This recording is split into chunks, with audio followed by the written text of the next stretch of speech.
Ми виконуємо свій конституційний обов'язок і зменшуємо популяцію громадян Російської Федерації на території України. Вони, коли не в змозі стримати нас, на відкаті отримують кулю від своїх.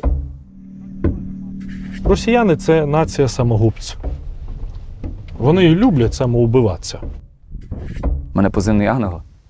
Прийшовся сюди, я дуже багато людей врятував. Ми повинні поїхати та розірвати їх на шматки. ЗСУ – це санітари суспільства.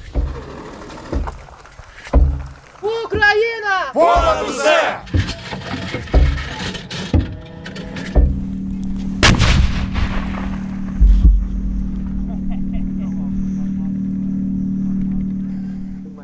Що для вас Україна? Україна – це усе.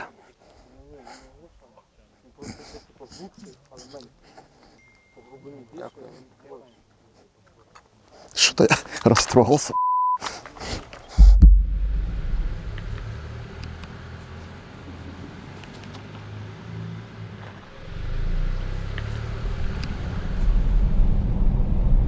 Товариство, ми сьогодні їдемо десь неподалік Бахмута, будемо знімати території, які вже вкотре деокуповані. І, власне, працюватимемо з кількома підрозділами. Ситуація там складна, ми переважно будемо записувати історії військових і навряд чи нам вдасться зняти когось із цивільних. Ми сьогодні день Державного прапора України, завтра День Незалежності. Ми працюємо, будемо запитувати у військових про те, що таке для них Україна. Власне, ми про це розпитували постійно в наших героїв впродовж декількох років.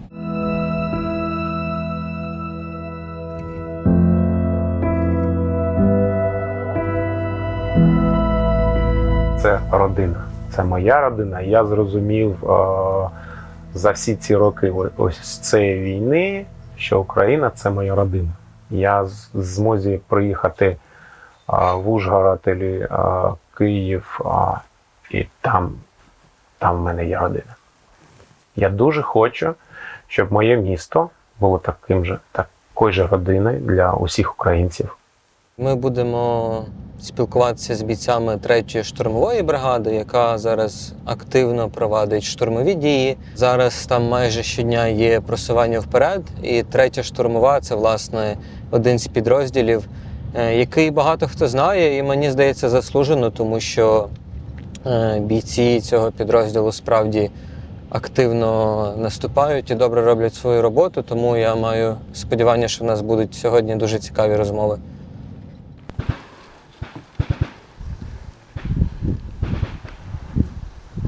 В Збройних силах України я з 2014 року. Я підписав контракт, тоді ще була 93-я окрема механізована бригада. Вони тоді ще були укропи, як то казали. Потім нас називали кіборгами. Більшість часу ми проводили на Донбасі і в найпекельнішому місці б знаходились в аеропорту. Це дуже такі спогади сумбурні про ті часи.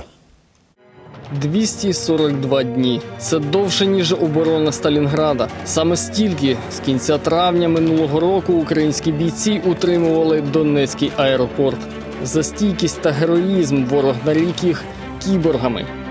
242 дні суцільного героїзму, стійкості та відваги. Сотні спроб вибити наших бійців з нового терміналу та найбільша кількість вбитих ворогів на цій ділянці фронту.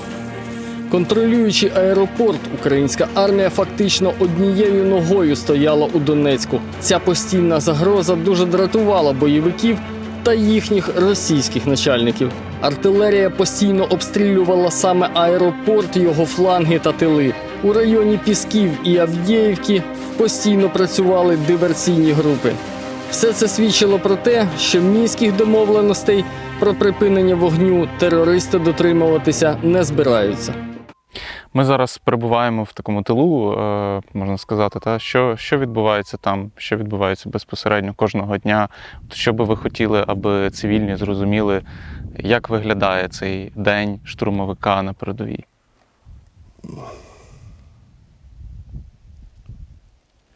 Ну, ви знаєте, важко пояснити. Людині, котра кожного ранку прокидається, готує собі каву,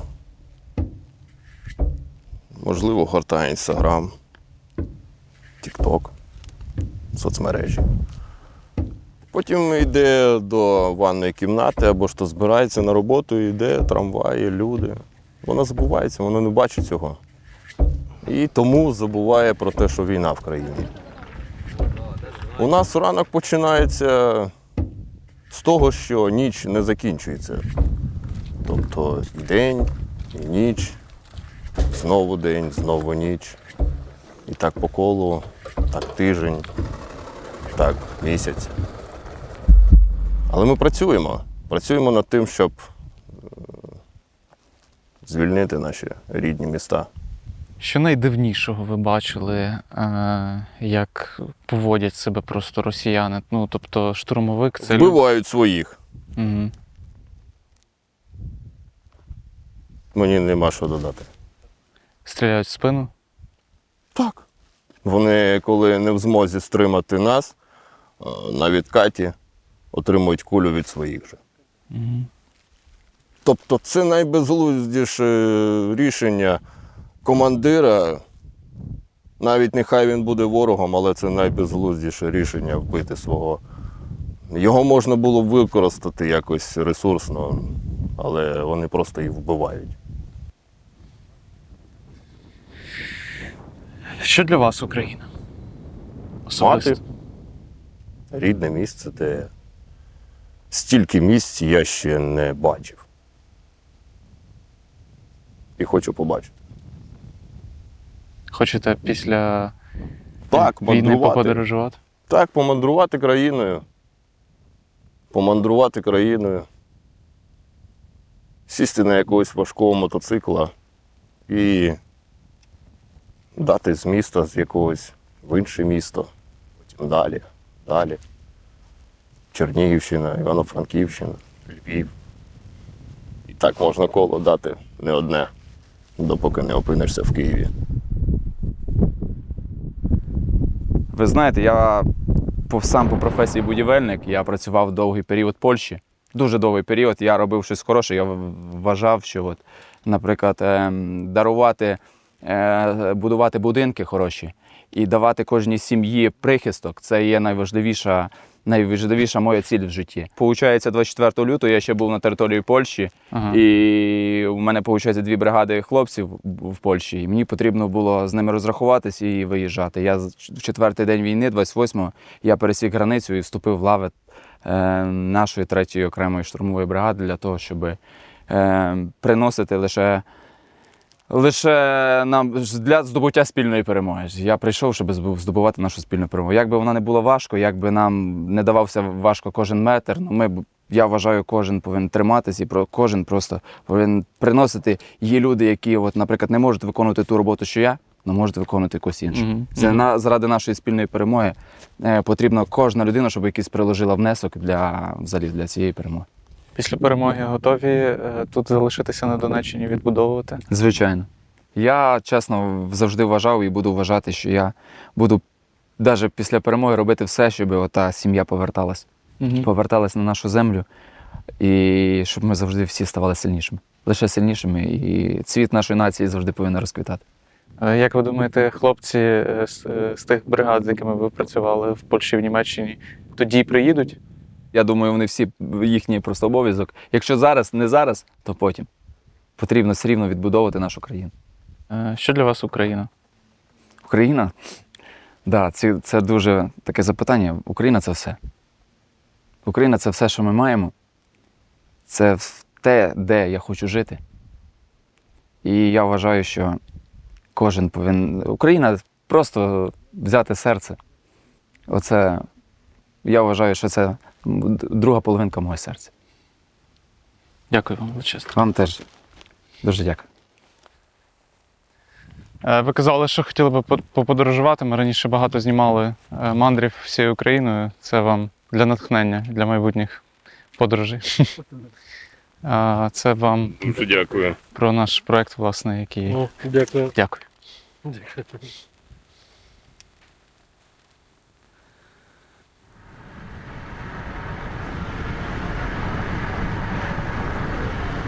Ми на Бахмутському напрямку з Владиславом Шевчуком. Ми не можемо потрапити на саму передову, тому ми знаходимося фактично в тилу. Але я хотів передовсім розпитати, що відбувається зараз там на передовій, як ведуться бої зараз. Ми виконуємо свій конституційний обов'язок і зменшуємо популяцію громадян Російської Федерації на території України. Бахмут, ще донедавна велике та красиве місто, тепер поступово перетворюється в руїни. Знищені будинки, зруйновані вулиці і усюди воронки від російських снарядів. Це автопортрет Росії, який вона намагається перетворити наші колись мирні міста, і за що вона обов'язково буде відповідати. Чи є таке відчуття, що за великі очікування від контрнаступу, що там суспільство чи там закордонні наші партнери хочуть, аби ми йшли швидше? Ну, знаєте, мені це більше нагадує таку комічну ситуацію, коли Україна просить озброєння, і нам говорять, почекайте, тому що ленд-ліз, вся іноземна допомога мені нагадує, знаєте, таку комп'ютерну гру, в якій кожен раз відкриваються якісь нові скіли і якийсь новий рівень. Тобто ви отримали, ми подивилися, як ви це використали, тепер відкрився новий рівень. Тепер ми будемо обговорювати, що вам дати ще. І от поки в процесі цих обговорень, прийняття рішень проходить цей дорогоцінний час, а російські окупанти, вони це теж враховують. Вони готуються. Вони готуються, вони будують лінії оборони, вони підтягують резерви. І таким чином ми втрачаємо цю оперативну ініціативу, і потім, звісно, нам стає складніше. Український Бахмут. Вірю, що настане той день, коли Росія постане перед трибуналом, який поверне справедливість для нашого народу. Трибунал, який покарає цього загарбника і окупанта за всі наші страждання, за смерть дітей, за сльози матерів і зламані долі мільйонів українців. Давним-давно вже стало так, що весь світ дивиться на це все, знаєте, як на якесь величезне шоу. Всі ці стріми, телеграм-канали, хліба і зрелищ.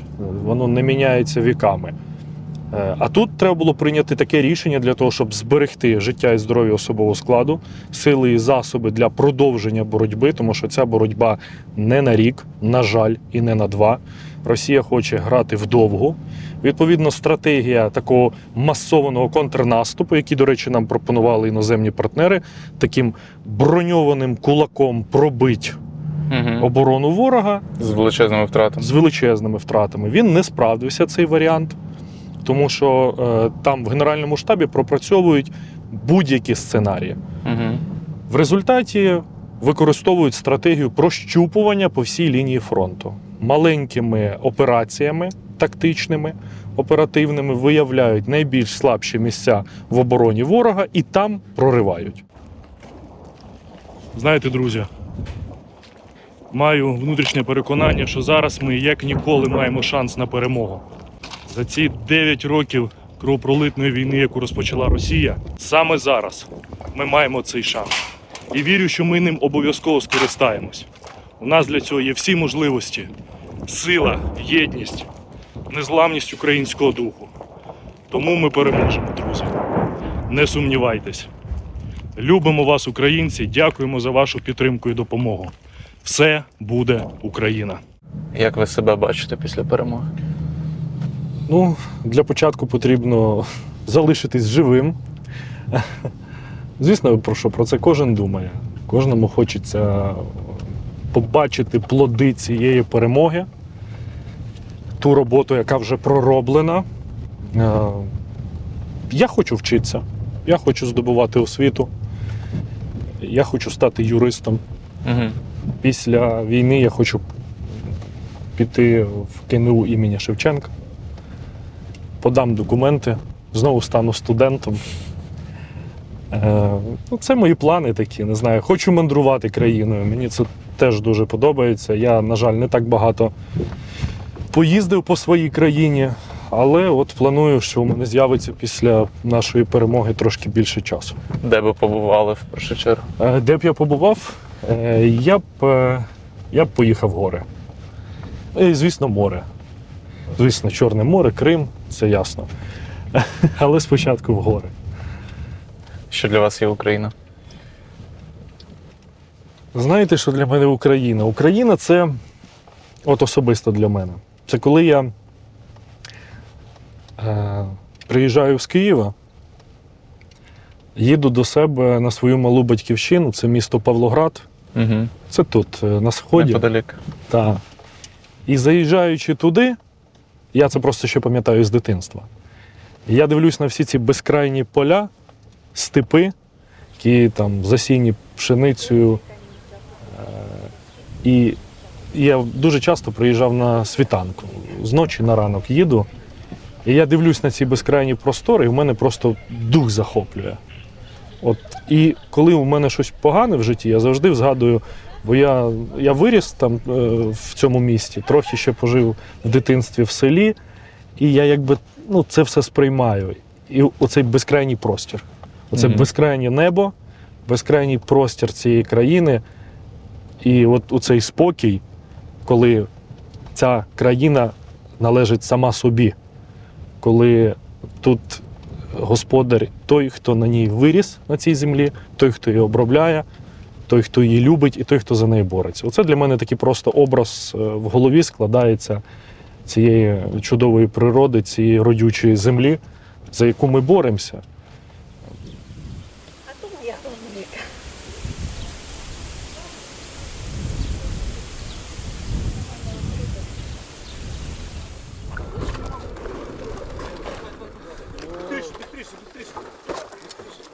Люди, які дотичні до цієї боротьби за її незалежність, яка твориться кожен день. І не дивлячись на це, що це було державне свято, правда, більшість країни святкувала, і за це ми і боремося, щоб люди там, на мирній землі, мали можливість жити тим життям, за яким ми тут б'ємося. Але в цей день наші побратими там вели бій з російськими окупантами і боронили цю землю. Тому я вдячний кожному з вас і пишаюся кожним з вас. Тому що ви частина моєї сім'ї, ви частина української нації, її найкраща частина. Завжди про це пам'ятайте і завжди знайте, що в ваших руках саме та зброя, яка кує нашу перемогу. Ви молодці. Слава Україні! Героям слава! Супер. Дякую, кладуйтесь навзаєм. Ви молодці. Ми дякуємо вам, пане командир, що ви знали.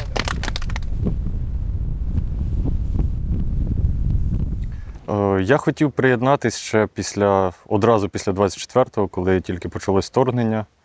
Я на той час проживав в Києві з вагітною дружиною. Я прийшов, щоб записатись в тероборону, але в мене був відсутній взагалі військова практика, досвід, і плюс я не служив строкову службу, мені одразу сказали, що ні. Плюс ще переді мною було 700 людей в черзі, тому одразу, коли я хотів, не вийшло. І плюс в мене дружина була вагітна, і ми якби живемо разом, і їй потрібна була підтримка.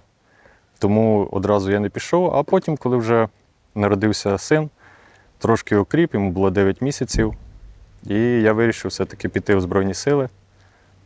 Одразу підписав контракт, мені порекомендували 80-ту частину, як мотивованим людям. Я з'їздив частину, їх все влаштовувало мені, і от зараз я тут. Десантно-штурмова бригада, вона штурмує, тільки штурмує або зачищає.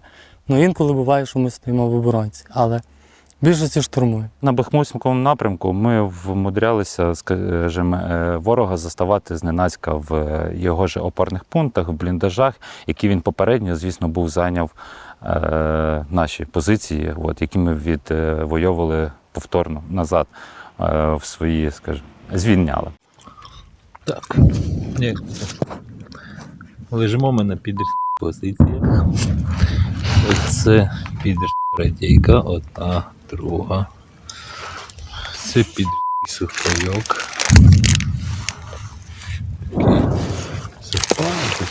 Жуйки, там бачите, це я розпаковував вже і колись пробував.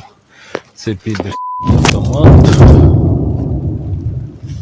магазини. Ну. Та і накрився підер дощовиком. Дякую, підер, що полишали мені оце все. А, да, ну ж і лежу на лежаку, підер. Вони лізуть як таракани, як таргани. А ми їх вбиваємо. Потім вони опять лізуть, потім вбиваємо. А потім вони перестають лізти, тому що бачать, що все марно. І починають працювати артою. Вони роблять своєму начальству одолження. Їх туди сили заганяють, вони не зовсім розуміють, що вони туди прийшли, для чого, які цілі вони переслідують. Тому в них нічого не виходить і не може вийти. В них нема мотивації. В нас мотивація 100%. Ми боронимо свою землю, це святий обов'язок кожного українського мужчини. Що для вас Україна? Україна – це усе.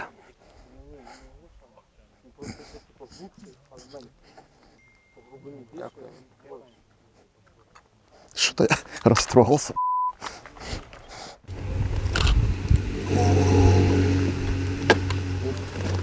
Супер.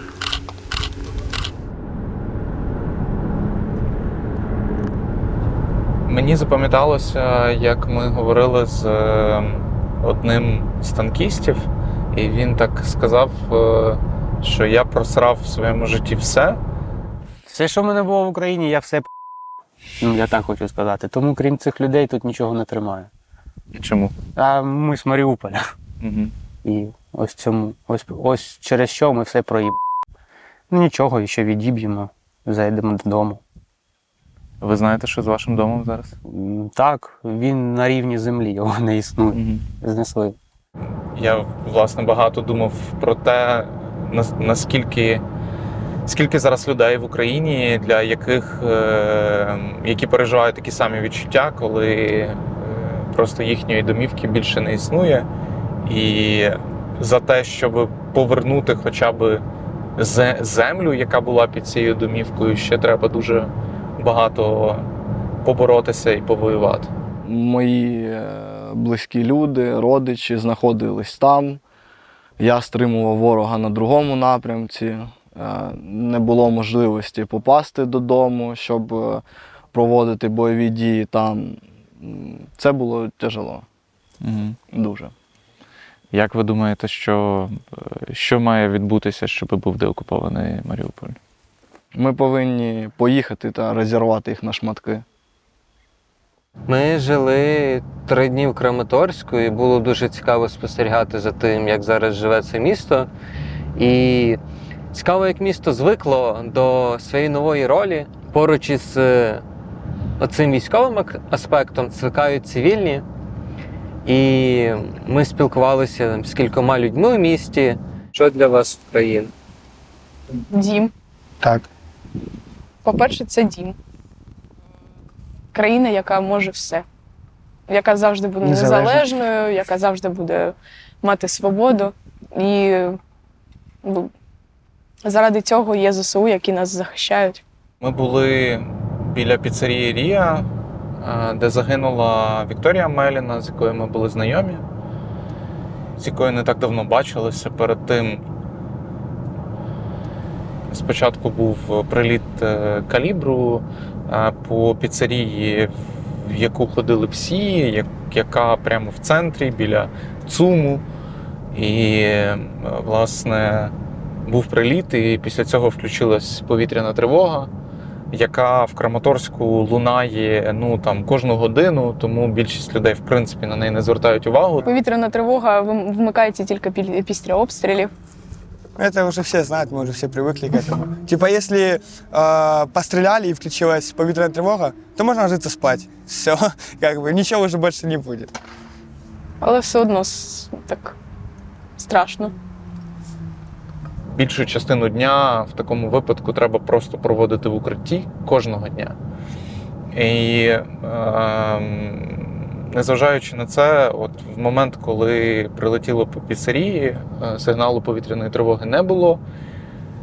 І фактично ми, їдучи на зйомки туди, ми навіть не виїжджаючи в там, зону безпосередньо бойових дій, навіть в Краматорську, ми перебуваємо постійно в зоні ризику.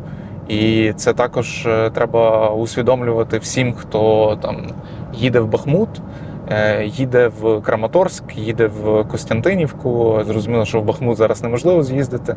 Але я сподіваюся, що Бахмут також скоро буде деокупований, і ми вже в наступних експедиціях будемо фіксувати, як власне наші військові, як наших військових зустрічають там, хоча за розповідями, які в нас були off the records, там практично нічого живого не залишилося в місті, воно повністю знищене.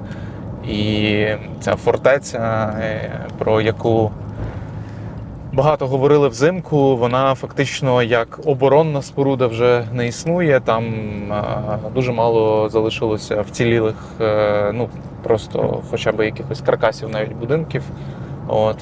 Тому це боротьба за скоріше височини, з яких можна починати плацдарм для подальшого наступу. На жаль, ми так і не потрапили ближче до передку в цю поїздку, але харизматичні хлопці з 3-ї штурмової бригади трошки згладили цей момент, бо спілкування з ними, я би сказав, заряджає енергією. Історія Віса Ангел, позивний, якщо не помиляюсь. У мене позивний Ангел. Я дуже багато людей врятував у цивільному житті. Чесно, випадковість, я вважаю, що це не є випадковістю. У мене були такі випадки, що я навіть не розуміючи того, робив хороше і врятував людей. Прийшовся сюди, я теж дуже багато людей врятував. Дуже мотивуюче, бо у хлопця все було чудово в Європі, він працював, мав свою бригаду, але повернувся сюди, став до лав Збройних сил і захищає нас. І при тому залишається таким реально легким, в розмові усміхненим хлопцем, який, як він казав, мотивує своїх побратимів в бою. І це дуже-дуже класно, що ми мали змогу поспілкуватися з такою людиною. В цивільному житті я завжди грав у футбол, і в мене було як таке розуміння, що завжди треба перемагати. Оцей стимул, який рушає кожну людину. Перемога. Не нічия. Ніколи не треба думати, що зараз ми зіграємо нічию. Оце для того, месенджі посол для тих людей, хто хоче нічиї. Напевно, найбільше враження взагалі за всі поїздки на мене справила зустріч з танком і, власне, зйомка з 56-ї бригадою. Ми не просто поїздили на танку, а ще й подивилися на навчання їхні, на те, як вони відпрацьовують навички на полігоні. І це було щось неймовірне, тому що спочатку перший кадр я зняв просто зі сторони. Потім ще мені запропонували зняти, власне, постріл зсередини танку. Вистріл! Можу порівняти з вибухом одночасно 1000 бенгальських вогнів новорічних, тому що відразу запах пороха проникає всюди, в очі тобі, в вухо, і просто відразу захотілося кричати. Я не пам'ятаю, що закричав, там навідник подивився на мене, напевно не почув, бо був в шоломі, але в мене були просто непересічні враження на все життя. Я дуже запам'ятав обличчя механіка, здається, не знаю, який був разом з нами на броні, і він весь час просто посміхався і сміявся, як ми наїжджаємо на кожен горб чи просто повертаємо. Це була така щаслива людина, яка було видно, що просто насолоджується тим, що вона танкіст. І це просто було захоплююче для мене. Донеччина дійсно подарувала багато вражень, багато всього нового і цікавого, але взяла за це маленьку плату. Мій телефон, який я загубив на одній з зйомок, ми намагалися його знайти, але, схоже, він назавжди залишився в пісках чи посадках, чи десь там Донеччини. Але телефон, якщо ти мене чуєш і бачиш, будь ласка, повернись. Я дуже тебе чекаю. Дякую. Якщо вам подобається те, що ми робимо, поставте лайк або дизлайк. Підпишіться і можете навіть підписатись на нас в Патреоні, тому що це допомагатиме нам робити більше. Дякую.